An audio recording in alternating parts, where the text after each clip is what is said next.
To start the machine, put the throttle control in start, which is down. Put the choke in choke, the petrol on, and the on-off switch on. Pull it started. Put the choke on run. Put the throttle lever onto your desired floor speed. Somewhere in between the two. It's quite fast there, slower and slower. And that's it. Then to stop, all you do is just put it off.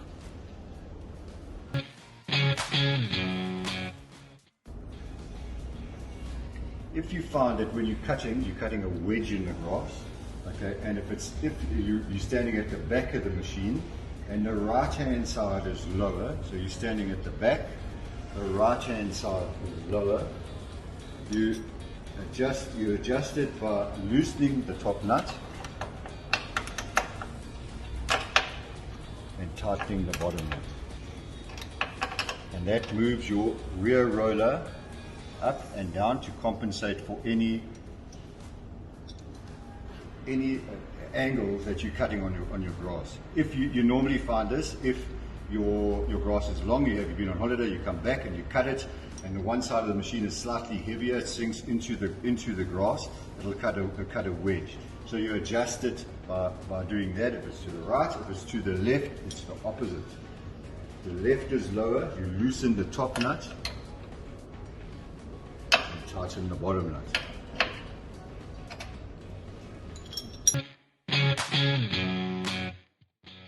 Okay, we're now going to work the height adjuster up and down.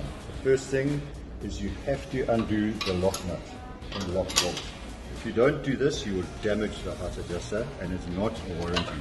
So there you can see it is loose. Then you come onto this side of the machine, you turn clockwise to raise the machine.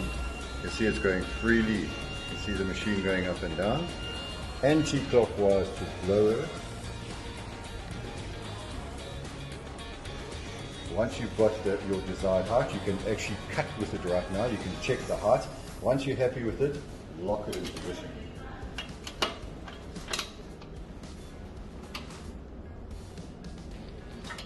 You cannot move that now. If you move that now, you're going to damage the thread on the inside of this mechanism.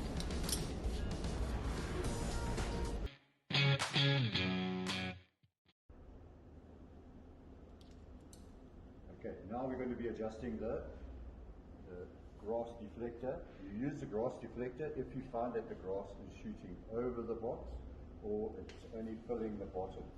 So if it's shooting over the top, you'll loosen the two wing nuts here and pull the deflector towards you.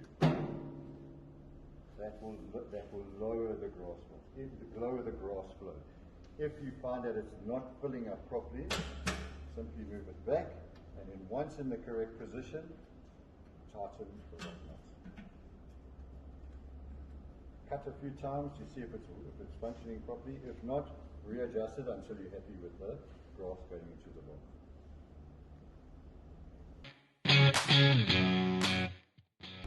Okay, we're now going to work the height adjuster up and down. The first thing is you have to undo the lock nut and lock bolt.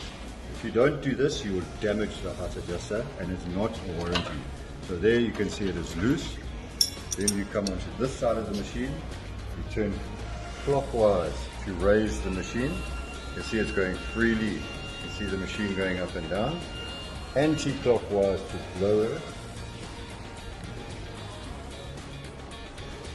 Once you've got your desired height, you can actually cut with it right now. You can check the height. Once you're happy with it, lock it in position.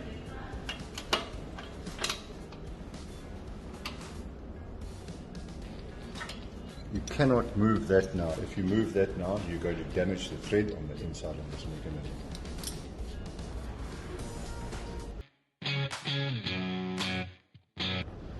Okay, if you're using the machine and you're cutting and you find that the machine is losing power pulling forward, when you have the clutch in, take it, stop the machine, put it off, take it onto a solid surface, raise the front of the machine slightly like that, pull it backwards so you can see the rear roller is turning, then pull the clutch in. The clutch should stop immediately and drag on the floor if it's engaged properly or in the correct position. Let it go. If it continues rolling, then you need to do an adjustment on the inside of the machine, which we'll show you now. Okay. Okay, to adjust the clutch, you have to open the side cover. You need a 13 spanner for there. I've loosened them already. And then a 10 spanner for here.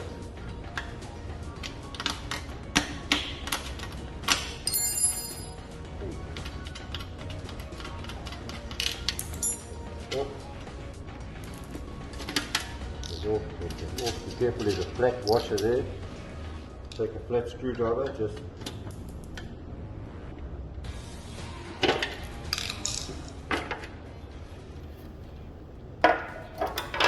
take the 10 spanner. This is the clutch adjustment.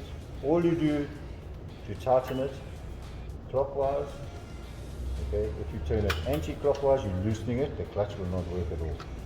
If you turn it until it becomes hand tight, and 1/8 of a turn. And then test the clutch again in exactly the same way as putting it on the ground. If when the clutch is engaged, the rear roller slides along the ground, you know your clutch is adjusted correctly.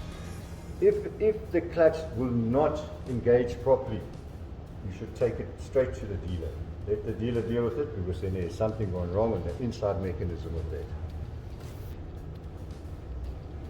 Okay, one thing I'd like to emphasize is that if the clutch is loose and you tighten it, you can feel it's getting tight. You do not turn it more than that. If you turn it more than that, you're going to damage the internal parts of the clutch, and it will need to be replaced.